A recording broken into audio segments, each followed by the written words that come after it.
Salam baku dapa, salam Pancasila, Salam konstitusi.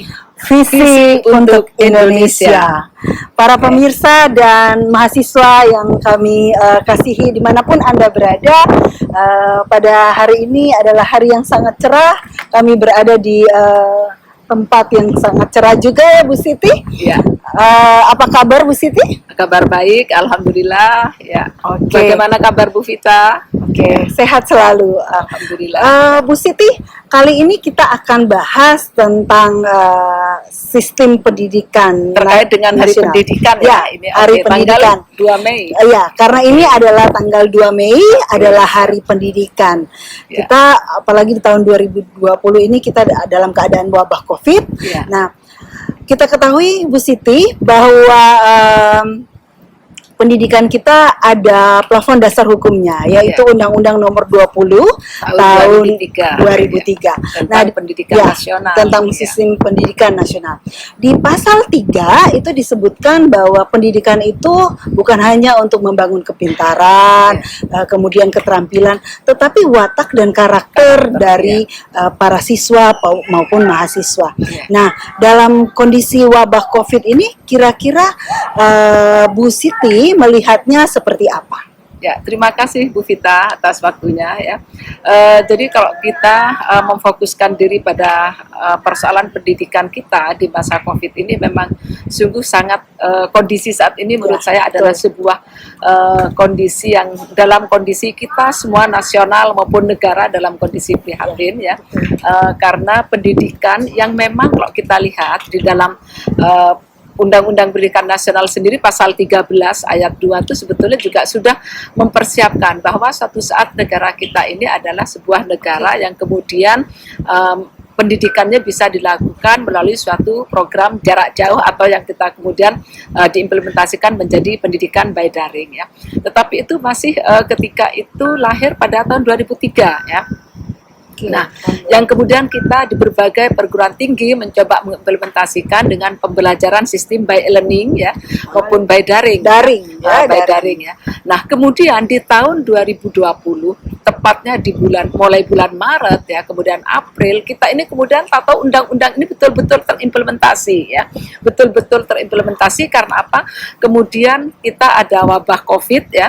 Wabah Covid yang kemudian membuat semua pendidikan, bukan hanya pendidikan, semua instansi pemerintah, semua lembaga-lembaga itu juga harus di rumah ya, work from home, kemudian bekerja belajar di rumah, dan undang-undang ini betul-betul terimplementasi Bu Vita ya. Artinya apa? Semua siswa, kemudian mahasiswa juga kita mau tidak mau, para dosen, para guru harus siap melakukan pembelajaran by daring ini dengan berbagai metode yang digunakan. Walaupun Dikti sebetulnya sudah menyiapkan ya SPADA ya. SPADA sistem ya. Pendidikan dengan jarak jauh itu ya. Kemudian dengan daring itu. Nah, tetapi waktu itu belum semua perguruan tinggi menggunakan. Belum semua perguruan tinggi menggunakan, tetapi Bu Vita ya, kita cukup berbangga ada di Unitomo ya.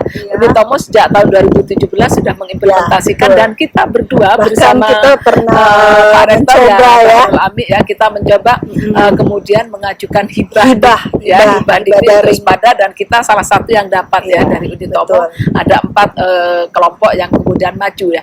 Nah, artinya apa? Ada pembelajaran yang dilakukan secara jarak jauh ya, di mana kita melakukan dengan berbagai macam metode. Nah, pertanyaan Bu Vita tadi adalah bagaimana kemudian terhadap karakter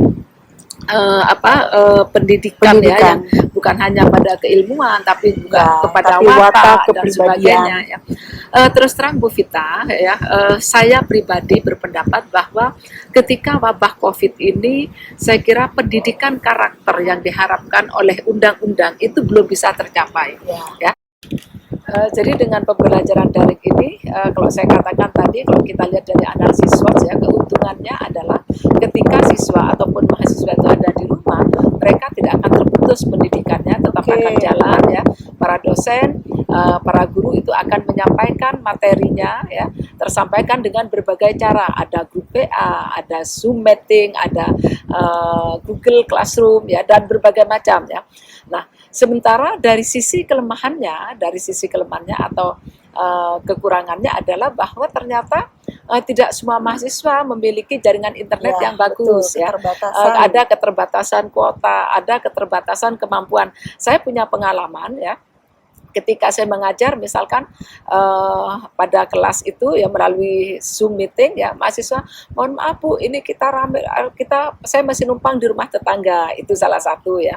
Kemudian yang kedua, Bu, ini jaringan jelek, Bu, saya ingin masuk tapi tidak bisa masuk di jaringan Ibu. Nah, itu adalah sebuah hambatan, ya. Tapi dari sisi keuntungan atau yang lain, saya kira apapun ini tetap lebih baik tetap berjalan dengan sistem daring. Ini saya kira sangat-sangat mendukung, artinya tidak ada keterputusan, ya, pelaksanaan pendidikan di masa pelaksanaan COVID ini, ya.